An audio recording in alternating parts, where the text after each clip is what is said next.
Lilla Companysta terve! Pitkästä aikaa ollaan taas taajuudella ja mulla onkin tänään tosi paljon teille kaikkea ihanaa esiteltävää ja muutenkin mukavaa kerrottavaa. Mennään ensimmäisenä Crow Companyin, eli Tanskasta saapui syksyn tuotteita Crowlta ja sieltä tuli muun muassa tällaisia sinisiä örkkikuosisia legginsejä ja podeja pienille pojille ja sitten vastaavasti tällaista perhoskuosista podia ja legginsejä pienille tytöille.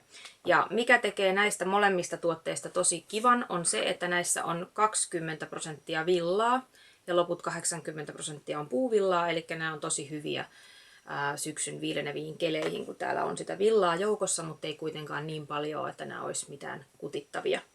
Eli kannattaa kurkkia kauppaan, nämä on sinne jo lisätty.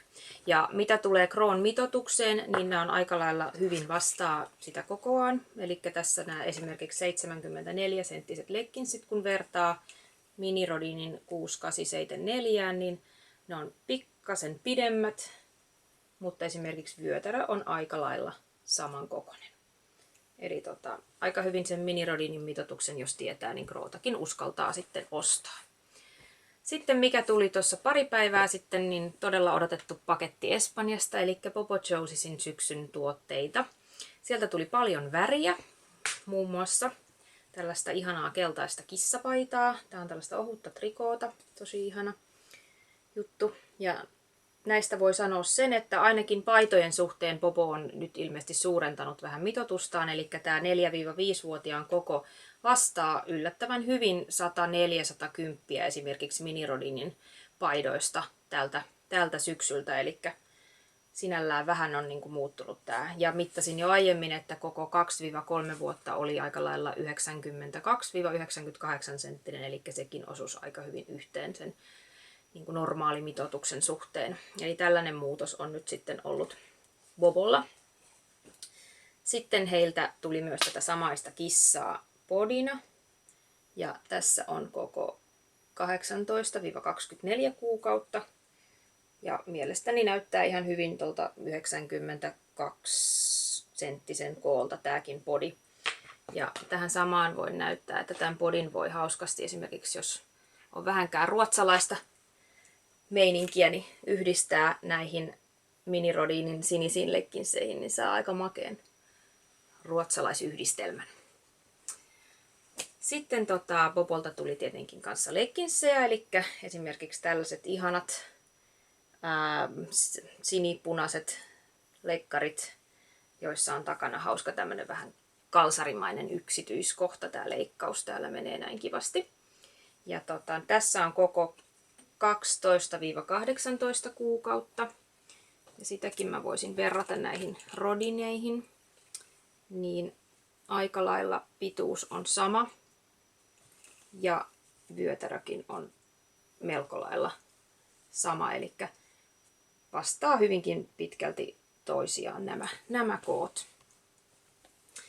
Sitten varmaan moni saattoi miettiä sitä, kun aiemmin oli tullut jo näitä Individualin sinipunaisia legginsejä, että miten näiden värit eroaa toisistaan, niin mä ajattelin ottaa ne tähän rinnakkain, niin te ehkä vähän näette, että miltä ne näyttää, miten nämä eroaa toisistaan. Eli Individualit on vähän niin kuin kirkkaamman siniset, mutta että on siinä kieltämättä jotain niin kuin samaakin, mutta että kuitenkin hyvin erityyliset, vaikka onkin samoja värejä.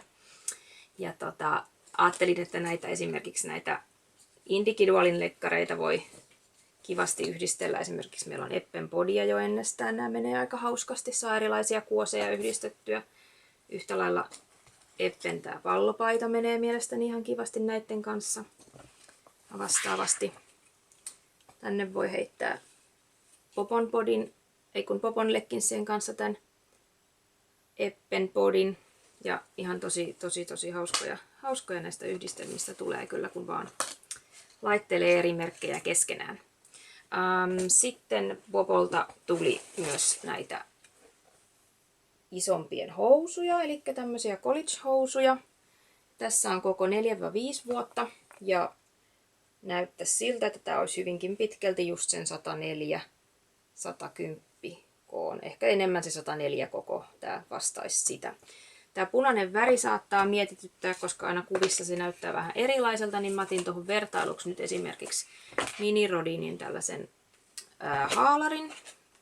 Ja kun laittaa nämä rinnakkain, niin näkee, että Rodini on vähän kirkkaamman punainen, ehkä pikkasen oranssihtavampi. Eli tämä on vähän tämmöinen niin kuin faded, kulutetun oloinen pinta näissä boboissa.